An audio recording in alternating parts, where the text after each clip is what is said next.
I adjusted the last depth control as the sonar echoed rhythmically through the cabin. Each beep reminded me of where we were, 200 meters below the surface of the South Pacific, enveloped in near-total darkness. As the commander of the Nautilus phrase, I felt the weight of responsibility for our entire operation. "Approaching the coordinates," I announced, keeping my voice steady despite the growing anxiety. Months of planning, sleepless nights reviewing data, and 3 intense weeks of expedition had led us to this moment. "Christopher, how are the readings?" I asked, turning to our marine geologist. He consulted his screens with that characteristic focus I admired so much. "Everything indicates we're in the right place, Madeline. The magnetic anomalies match exactly with the preliminary survey data." A shiver ran down my spine. Our theory could be correct. When I proposed this expedition to the university, many colleagues doubted me. A perfectly preserved Tang ship in the depths of the Pacific? Impossible, they said. But something in the preliminary data had caught my attention. A pattern of preservation suggesting exceptional environmental conditions. Kai leaned over his camera equipment, adjusting settings. As always, he was prepared to document every moment. His dedication to his work was inspiring. Beside him, James was reviewing his historical notes, murmuring to himself, a habit he had developed during our long days at sea. The submersible advanced slowly as I kept my eyes fixed on the monitors. The pressure at this depth was immense, but the Nautilus Force had been designed to withstand even more extreme conditions. Still, I constantly monitored the structural indicators. "Light to port!" Kai's sudden shout startled me. Immediately, we all turned to the starboard window, and then I saw it. Emerging gradually from the blue-green gloom, a dark, elongated shape took form. The ship. Our ship. The ancient wooden hull, covered by a delicate tapestry of marine life, barnacles and anemones creating a living mosaic over the centuries-old structure. I manipulated the controls, maneuvering the Nautilus Force for a better view. Every movement had to be calculated. An accidental collision could irreparably damage our find. "This is extraordinary," James whispered, his voice trembling with emotion. "Look at the woodwork on the bow. It's definitely from the 8th century. We could be looking at the first fully preserved Tang merchant ship ever found." I felt tears forming. In my 15 years of marine archaeology, I had never witnessed anything so magnificent. The ship stretched majestically for at least 30 meters, its structure surprisingly intact after more than 1,000 years submerged. "Christopher, confirm the environmental conditions," I requested, needing to understand how such preservation was possible. Constant temperature of 4°C, stable pressure, minimal currents, water composition rich in minerals that seem to have created a natural preserving effect, he reported, his professional tone barely concealing his excitement. "Essentially, Madeline, we've found a natural freezer." I slowly guided our vessel around the Discovery, allowing Kai to capture images from every angle.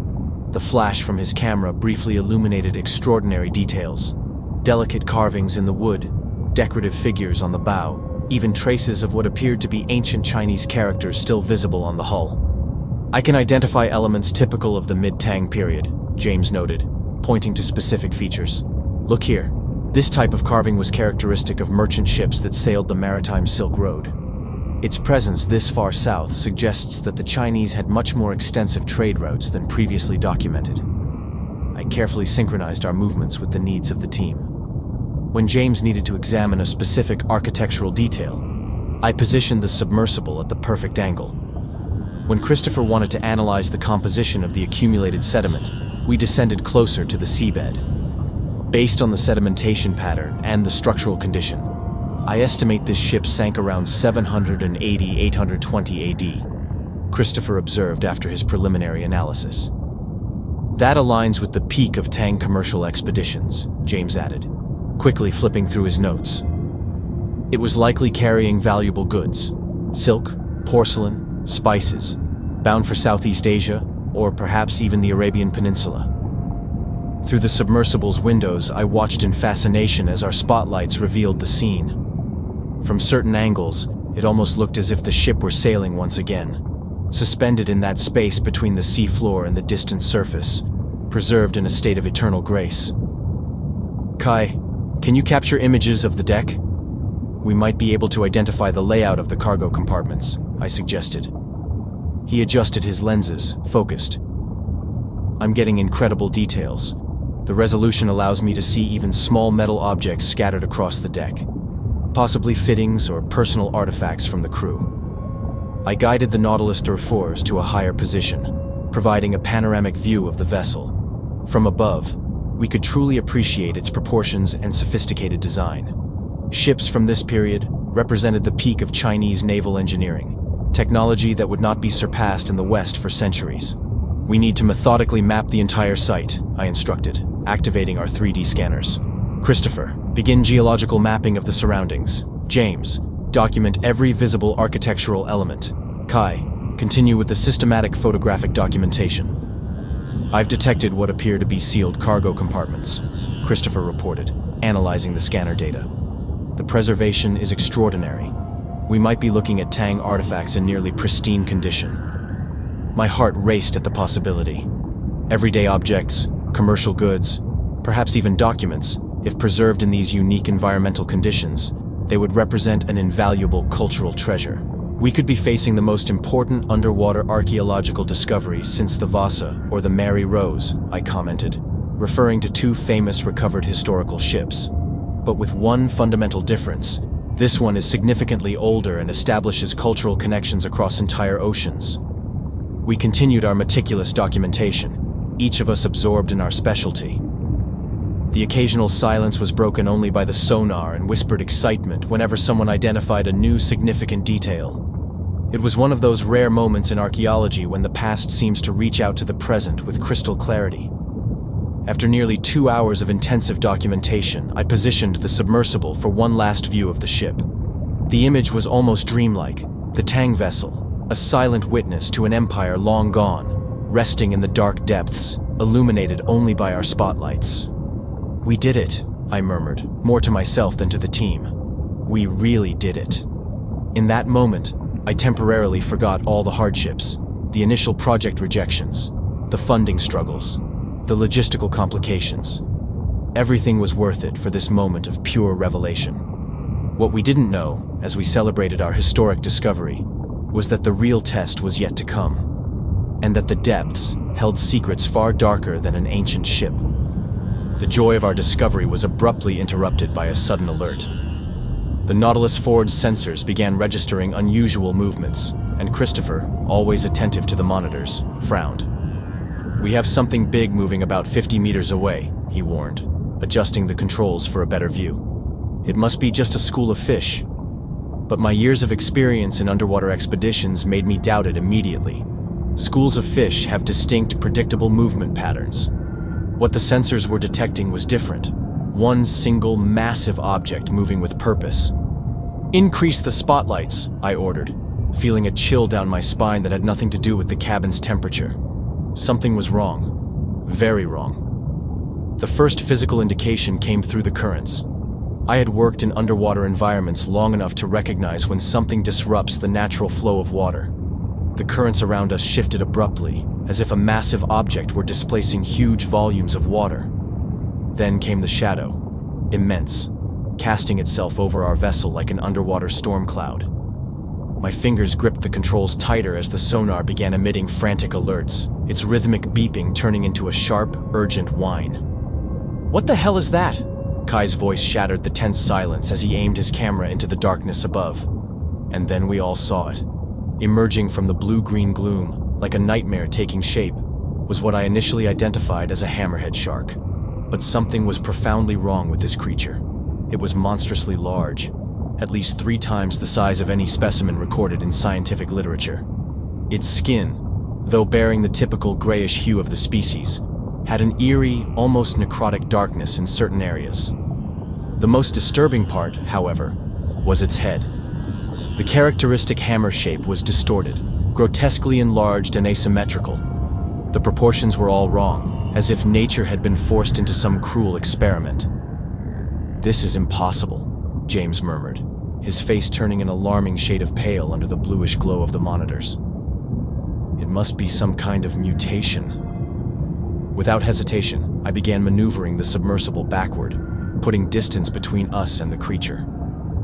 We needed space, needed to assess the situation clearly. But the shark, if we could even call it that, moved with astonishing agility for something of its massive size.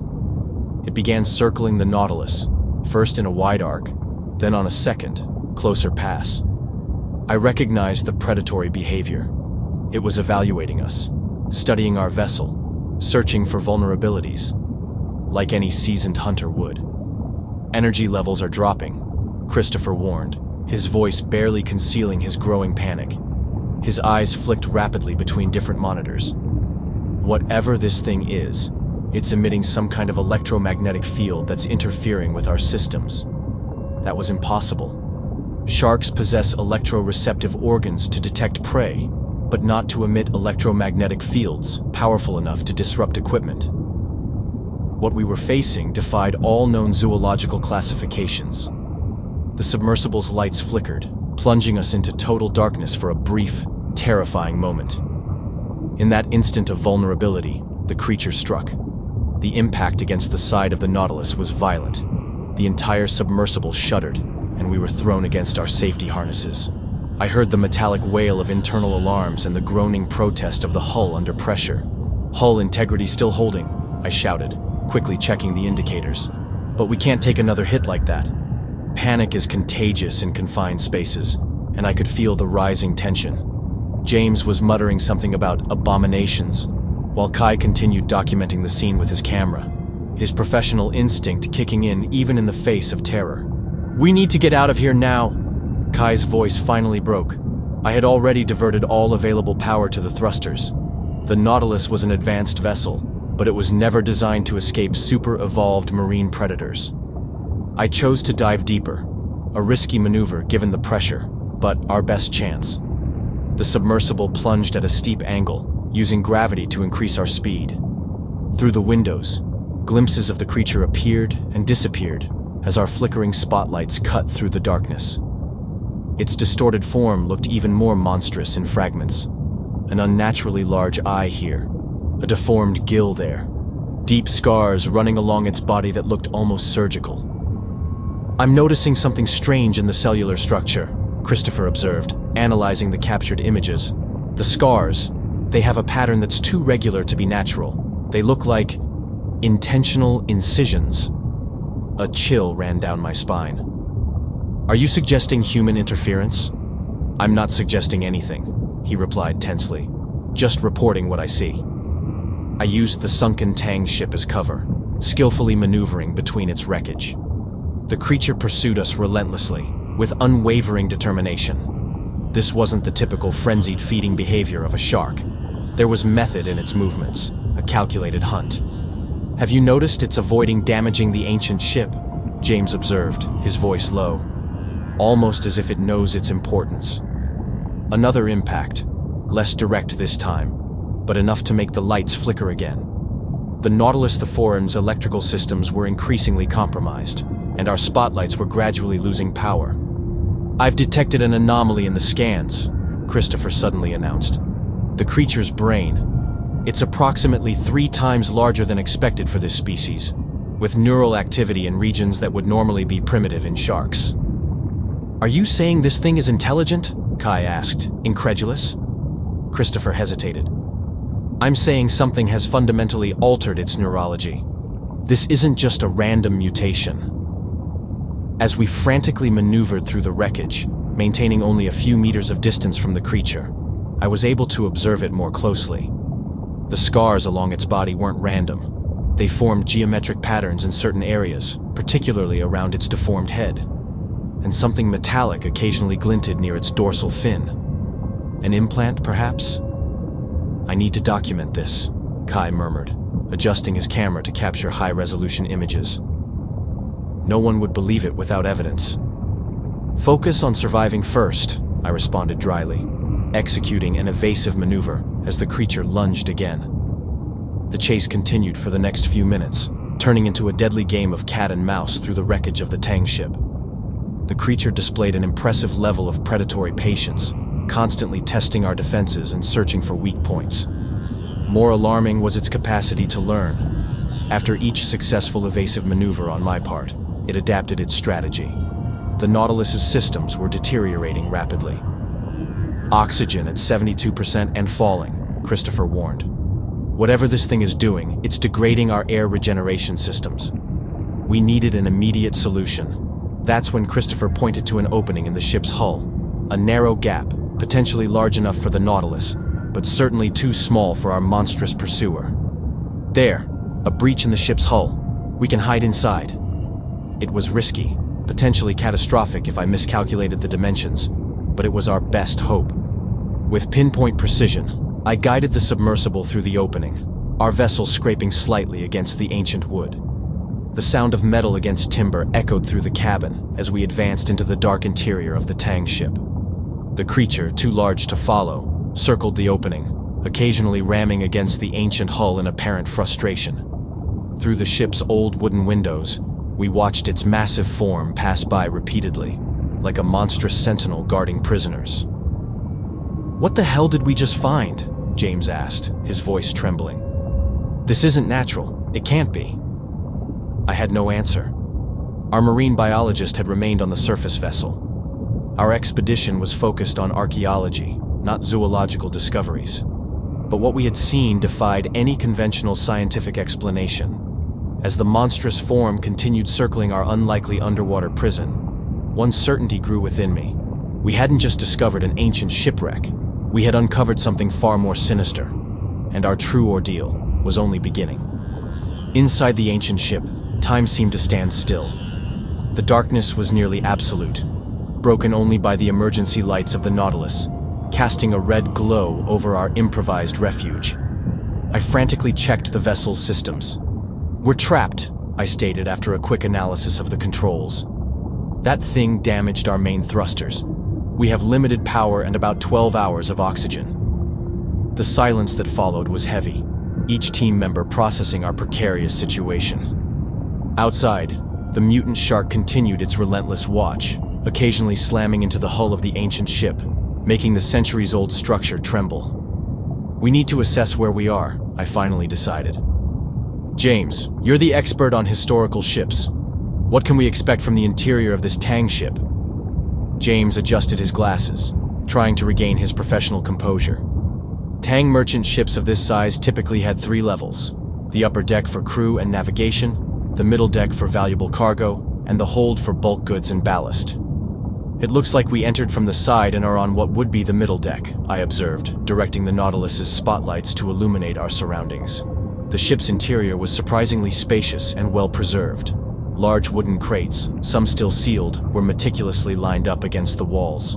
Various artifacts, ceramics, bronze figurines, navigation instruments, remained exactly where they had been left over 1,000 years ago.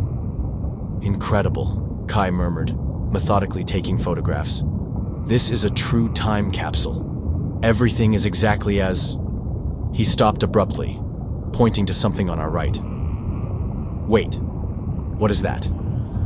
I adjusted the spotlights to illuminate what had caught his attention. In the farthest corner of the compartment, partially hidden behind ancient crates, was something that clearly did not belong to an 8th century ship. Modern cylindrical containers made of brushed metal, carefully stacked alongside contemporary diving equipment. "My God," Christopher whispered. "Someone was here before us." I maneuvered the Nautilus carefully for a better view. The metal cylinders had partially visible institutional markings, a logo of some organization, partially erased. The diving equipment was undeniably modern but featured unusual modifications, extra reinforcements, non-standard electronic components. "Look at this," James called, pointing to an area near the modern equipment.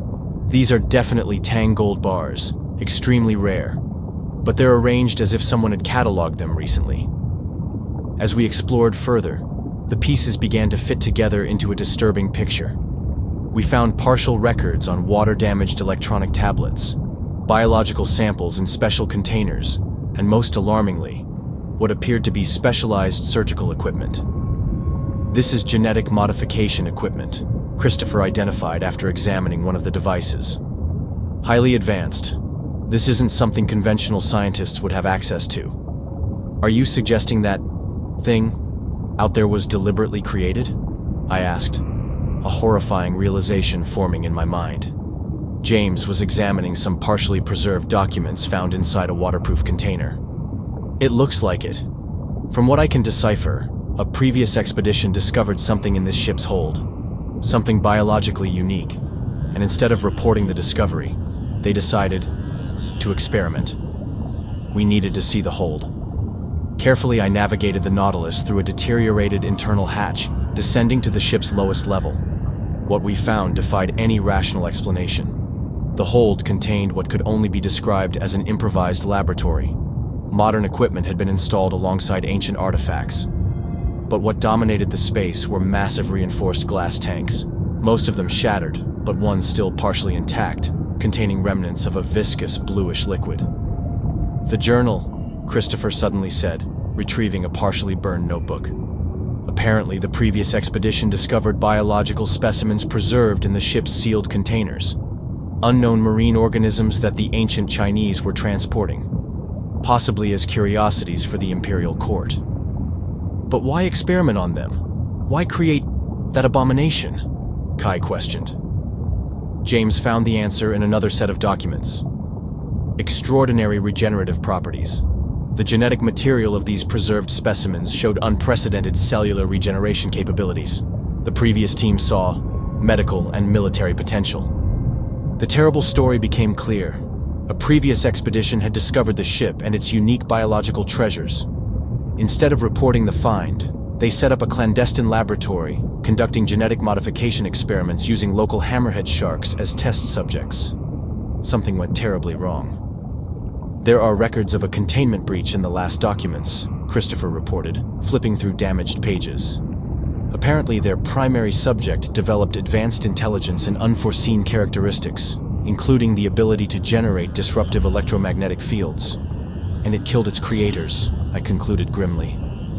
The sound of metal being struck reminded us that our situation remained critical. The creature outside was getting more aggressive, testing different points of the ancient hull. We didn't have much time. "Control Center, this is Nautilus 34. I activated the emergency radio, hoping it would work despite the electromagnetic interference. "We need immediate extraction. We found something that should have remained lost." The transmission struggled through static. The response came fragmented, but we understood the essential part. A rescue team was on the way. ETA 3 hours. "We won't survive 3 hours, Kai observed darkly. "That thing is going to get in eventually." That's when I noticed something in the scattered documents, detailed diagrams of the creature's modified anatomy, highlighting what looked like an implant at the base of its brain. "It's a control device," I realized. They implanted a system to control the creature, but it obviously failed. Christopher examined the technical diagrams. "Not completely. Look at these notes. The device still emits a signal, but the creature has developed partial resistance. However, at certain specific frequencies, the implant can cause extreme pain, effectively working as a repellent." "Can we reconfigure our sonar to emit those frequencies?" I asked, an idea forming. "Theoretically, yes, but we'd need to modify the main transmitter, and that would require external access to the submersible." Silence. Someone would have to go outside. "I'll do it," I finally decided. "As the commander, this is my responsibility." "No," James interrupted. "You're the only one who can pilot this thing and get us out of here. I'll go. I'm the most expendable member of the team." I protested vehemently, but deep down, I knew he was right. We would need Christopher to recalibrate the system and Kai to document everything. Evidence would be crucial to ensuring this discovery wasn't covered up again. With makeshift diving gear found among the supplies of the previous expedition, James prepared to go outside. The plan was simple and desperately risky. Use a moment when the creature was on the opposite side of the ship to quickly access the external panel of the Nautilus 4 and make the necessary modifications. "I'll be monitoring the creature's position through the sensors," I assured him. "I'll give the signal when it's safe." The next few minutes were the longest of my life. We watched through the monitors as James carefully exited through an emergency hatch, moving with the exasperating slowness imposed by the water. Every second felt like an eternity as he worked on the external panels, following Christopher's instructions over the communicator. "It's coming back," I suddenly alerted, seeing the creature complete its circuit and begin returning in our direction. "James, you have 30 seconds. "Almost there," came his breathless response. "Just a few more adjustments." The creature emerged at the edge of the ship, its monstrous form unmistakable even at a distance. It immediately noticed James and accelerated toward him. "Now, Christopher," I shouted. Christopher activated the modified sonar. Nothing happened for 2 agonizing seconds. Then, the creature convulsed violently, as if struck by unbearable pain. Its movements became erratic, disoriented. James took the opportunity to return to the submersible, sealing the hatch seconds before the creature partially recovered and lunged at us. But now, whenever it got too close, the sonar repelled it. "It worked," James gasped, removing the makeshift helmet. "But it won't last forever." The diagram indicated that the creature develops tolerance quickly. "Long enough," I replied, reactivating the secondary thrusters. "Let's get out of here." I carefully maneuvered the Nautilus Y4 out of the ancient ship. The creature followed us but kept its distance, clearly disturbed by the frequencies we were emitting. Slowly, we began our ascent. "What about the ship? The artifacts? Everything we discovered?" Kai asked. "We've documented enough," I replied grimly. "Some discoveries may not be ready to be revealed. That ship contains biological technology that someone has already tried to exploit once, with catastrophic consequences." As we ascended, I took one last look at the creature circling the ancient ship below. "We'll need to decide what to report officially," Christopher remarked. "The truth," I answered firmly. "With enough evidence to ensure no other expedition comes here unprepared, but without details that might tempt those who would seek to replicate the experiments." Hours later, when we finally reached the surface and were rescued, I cast one last glance at the dark waters of the South Pacific. In the depths below, an invaluable archaeological treasure would remain untouched, guarded by a monstrous creation born of human arrogance. Some discoveries change our understanding of history. Others change our understanding of the present, and the limits we should never cross. In my final report, I wrote only, "Coordinates marked as a permanent exclusion zone. Humanity is not yet ready for what rests in these depths, and perhaps it never will be."